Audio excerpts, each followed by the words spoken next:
Welcome to Judges study number 8, verses 1 through 35, Lord willing, and the church don't rise. As we see, Gideon has led the Hebrews to victory over the Midianites in the previous chapter. The victory is not yet complete as the kings of Midian are on the run, but first Gideon will have to appease the men of Ephraim, who feel disrespected, cheated, and slighted for not being called to join the battle, as we begin our look at Judges 8 after a word of prayer. Father, we thank you, Lord, for this time in your word, and we thank you for all that you teach us. We thank you for loving us and saving us, filling us with your Spirit and giving us your infallible word. And we just will never cease to thank and praise you for all of your goodness. In Jesus' name, amen. Verse 1, And the men of Ephraim said unto him, Why hast thou served us thus, that thou calledst us not when thou wentest to fight with the Midianites? And they did chide with him sharply. They were giving him what for? And this is basically internal politics. As you read history, read the Bible, or you just maybe watch history in the making on what's happening in current events in the news. Always be conscious of the fact that there is a whole lot that goes on behind the scenes, behind closed doors, that we know nothing about until usually much later, if at all. Some things will have to wait to the great white throne before we find out exactly what was going on. But here Gideon is able to appease the Ephraimites. In verse 2 and 3 says, And he said unto them, What have I done now in comparison of you? Is not the gleaning of the grapes of Ephraim better than the vintage of Abiezer? God hath delivered into your hands the princes of Midian, Oreb, and Zeb, and what was I able to do in comparison of you? Then their anger was abated toward him when he had said that. Gideon reminds them, God was the one who did the work. It wasn't Gideon, but the Lord who fought for Israel and delivered Oreb and Zeb and their men into the hands of the Hebrews. And he just kind of humbles himself and says, What am I compared to you? You know, and that kind of thing. So Ephraim is appeased, and Gideon moves on there. In verses 4 through 6 we read, And Gideon came to Jordan and passed over, he and the 300 men that were with him, faint, yet pursuing them. And he said unto the men of Succoth, Give, I pray you, loaves of bread unto the people that follow me, for they be faint. And I am pursuing after Zebah and Zalmunna, kings of Midian. And verse 6 says, And the princes of Succoth said, Are the hands of Zebah and Zalmunna now in thine hand, that we should give bread unto thine army? So the men of Succoth know nothing of God and his victory over the Midianites. And they basically say, You haven't won this fight yet. We don't think you will, so we're not going to give you any food. That's basically what they're saying. And hurting, in a human sense, hurting Gideon's chances by not feeding the troops. And that was the wrong answer, as Gideon has gone from being the backward, quiet son that we were introduced to now becoming a Jewish John Wayne.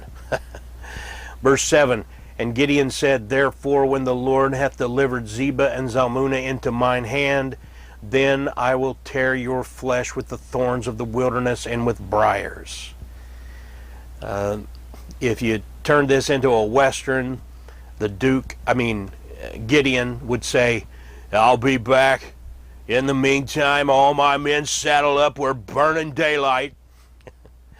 And they move on to Penuel, but get much the same from the men there. Verses 8 and 9 says, And he went up thence to Penuel, and spake unto them likewise. And the men of Penuel answered him as the men of Succoth had answered him. Verse 9, And spake also unto the men of Penuel, saying, When I come again in peace, I will break down this tower.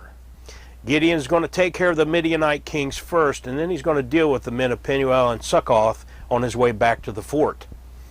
Verse 10 says, Now Zebah and Zalmunna were in Karkor, and their hosts with them, about 15,000 men, all that were left of all the hosts of the children of the east, For there fell 120,000 men that drew sword.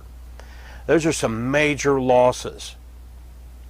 From 135,000 to only 15,000 men remaining.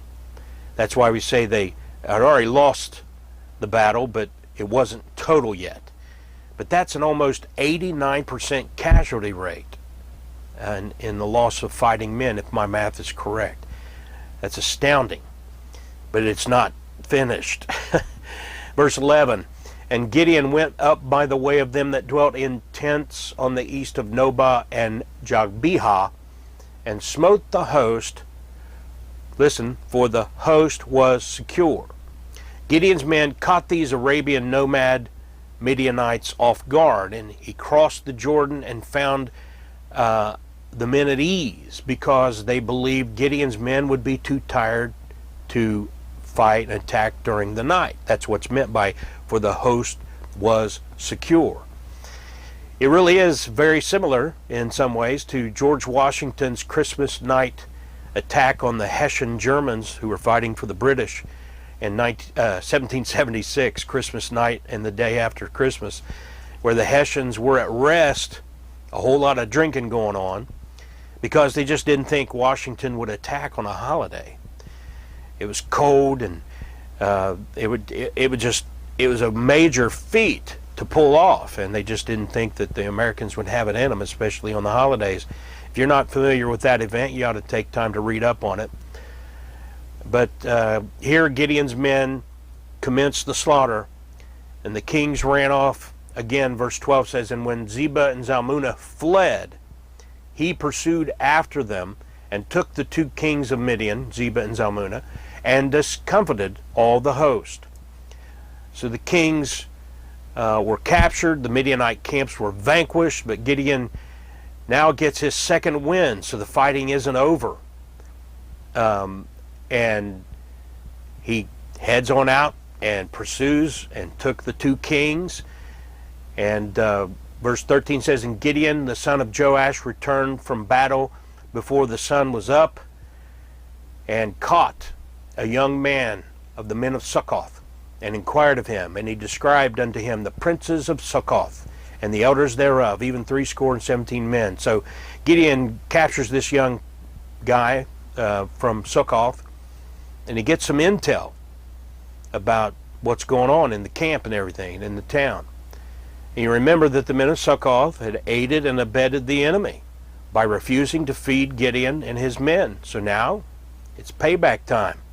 Verse 15, and he came unto the men of Succoth and said, behold, Zebah and Zalmunna, with whom ye did upbraid me, saying, are the hands of Zebah and Zalmunna now in thine hand, that we should give bread unto thy men that are weary?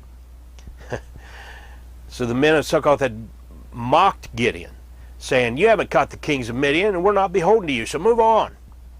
So now Gideon makes good on his promise of reprisal.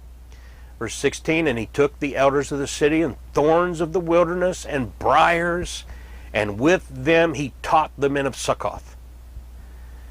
Verse 17, and he beat down the tower of Penuel, and slew the men of the city. Sounds like a funny phrase, with them he taught the men of Succoth. But how many times you heard or seen in a show or something, and they say, I'm going to teach him a lesson, and then he starts fighting him. That's what the same idea. And so it's very familiar to us in those terms. Seems harsh, but that's war.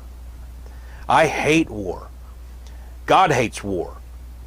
But he hates sin and the unrepentant wicked even more than he hates war. And so should we. We will fight. As Americans, we will fight defensive wars. Sadly, our country's been guilty of offensive wars and regime change wars and things like Vietnam. But the idea of a defensive war is biblical, and it's constitutional. That's why the Congress is supposed to declare war. It's in response to being attacked. And sadly, that's been rare, actually, in our history, in the wars that men have fought and died in. But that's why we support Israel in defensive wars. They are retaliating for attempts by Islamic terror groups like Hamas to destroy them. In turn, Israel should destroy them with American support, by the way. Genesis 12, 3, I will bless them that bless thee and curse them that curse thee. And Christians all over the world, no matter what country you live in, should support Israel in their efforts in defense of wars. So now Gideon will deal with Zebah and Zalmunna, two men who were ruthless in their abuse of Hebrew men, women, and children, by the way. Verse 18, then said he unto Zebah and Zalmunna, what manner of men were they whom ye slew at Tabor? And they answered, as thou art, so were they. Each one resembled the children of a king. Verse 19, and he said, this is Gideon, they were my brethren, even the sons of my mother. As the Lord liveth, if ye had saved them alive, I would not slay you. Verse 20, and he said unto Jether, his firstborn, up and slay them. But the youth drew not his sword, for he feared, because he was yet a youth. He's in his 20s. You didn't go out to fight unless you were at least 20 years old. But sadly, many great men find their offspring to be soft and unwilling to do battle. Some of the bravest men who ever lived. George Washington didn't actually have any natural children, but he had an adopted son that didn't turn out to be. I'm kind of going off of my memory. It's been a while back when I read this, but his son, I think, ended up being sickly. But then, basically, if you just read the history or the biography of George Washington, you find if there had been a progeniture set up, he wouldn't have had anybody to give his crown to when he died. I'm thankful, though, that Jenny and I have two sons that are strong men. They're not afraid to fight for what is right. But here, Gideon's son Jether just stands there like a wet noodle. So verse 21 says, then Zebah and Zalmunna said, rise thou, talking to Gideon, and fall upon us, for as the man is, so is his strength. And Gideon arose and slew Zebah and Zalmunna, and took away the ornaments that were on their camels' necks. These two men were wicked, but they had a sense of honor. And they'd rather be killed by the courageous Gideon than some young man about to pee his pants. And now, to return to the comparison between Gideon and George Washington, we're going to see the Hebrews try to make Gideon king. And like Washington, Gideon refuses the offer. Now, a lot of people aren't aware of that, but there was a possibility of establishing George Washington as a king, or at least as a dictator. A lot of Americans are not really aware of that. That's been my experience in talking to people. But Gideon, like Washington, refuses the offer in order to lead the Hebrews as a judge. Gideon was sort of like the executive branch as a judge. He was subject to the law, working with the Aaronic priesthood as a whole as the judicial branch, and with the non-Aaronic Levites as sort of the legislative branch, as they were custodians and enforcers of the law. And sort of like then George Washington and the 47 presidents since him were the executive branch as president, and as head of the executive, then they worked with the checks and balances of the federal judicial branch, the Supreme Court and the federal judges, as well as the House and Senate as the legislative branch. That's what the three-tier government we have in the United States of America is based on what we see in the Old Testament. And neither Gideon nor George Washington desired to be kings or dictators, even though they could have. So it's really an amazing demonstration of humility by both men in each case. And so verse 22 says, then the men of Israel said unto Gideon, rule thou over us, both thou and thy son and thy son's son also, for thou hast delivered us from the hand of Midian. They wanted to set up this primogeniture, a hereditary monarchy, which would actually then later be set up by the Lord with King David. Of course, could have been that way with Saul, but Saul, being a wicked king as he was, he and Jonathan ended up being killed in battle. God had David anointed, and ordained as king, and then David's offspring followed with Solomon, and so forth. And of course, Jesus is of the lineage of David and will sit on the throne of David in the millennium. But that Davidic primogeniture is the right word. I don't know if I pronounced it right previously, but that's what that means. It's a hereditary monarchy. It's established with David and will culminate with Jesus Christ, but it'll be established about 200 years after the life of Gideon. We see in the books of Samuel, Kings, and Chronicles as we read through those. Verse 23 says, "And Gideon said unto them, I will not rule over you, neither shall my son rule over you. The Lord shall rule over you." That's the idea here in America. In God we trust. Doesn't actually work out that way in real terms, but it's a nice thought.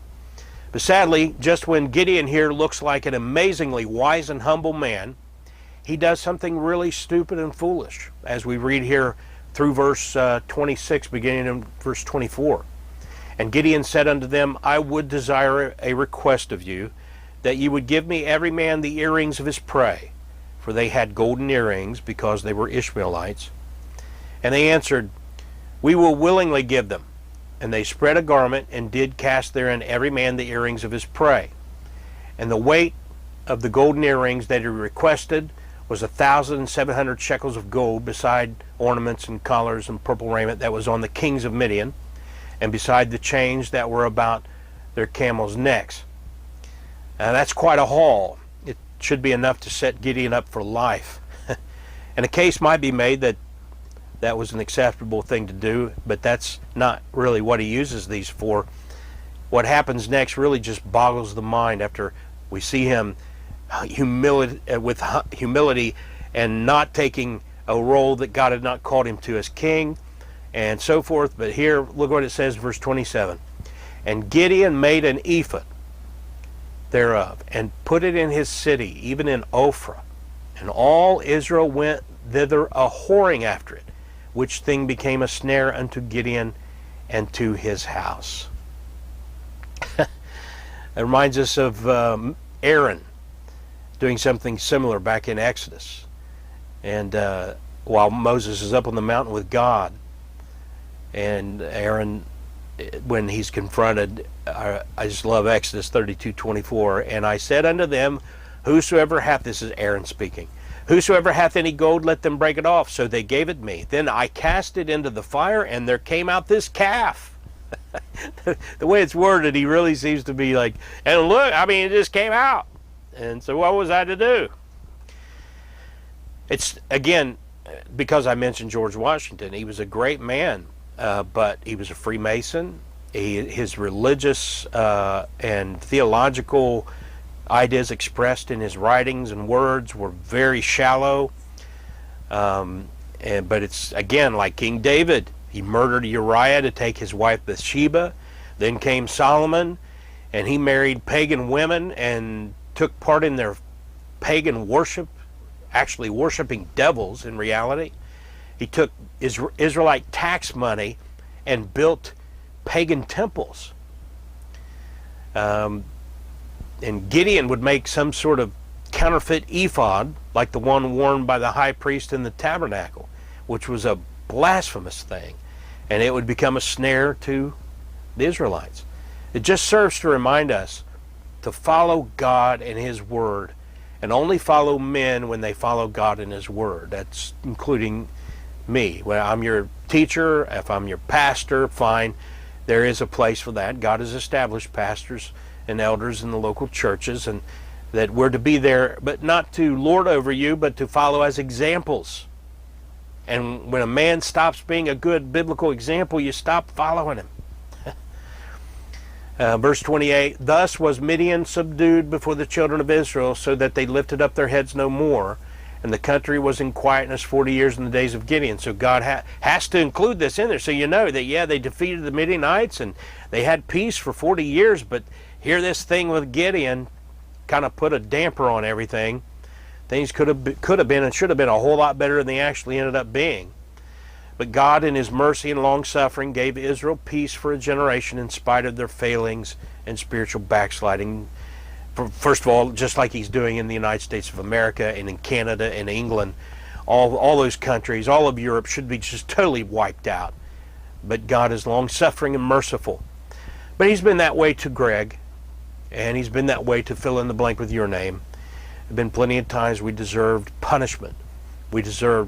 I can only speak for myself specifically. There were times God should have just killed me, especially in my BC days before becoming a Christian.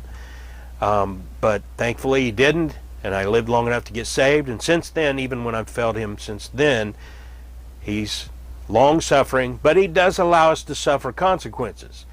And, Gideon, as we're going to see, there's consequences. Verse 29 says, and Jerubbaal, the son of Joash, went and dwelt in his own house. And remember, Jerubbaal is Gideon. The names are interchangeable there.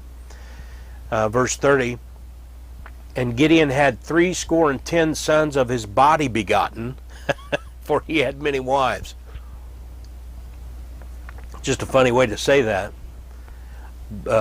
He had 70, that's 70 sons of his body begotten. And that's not good. And just a fact, it's sort of like where Elon Musk seems to be heading in his life. He's had, I don't know how many kids by numerous women, and no marriage in most of the cases and all, but I guess he's been married once or twice maybe.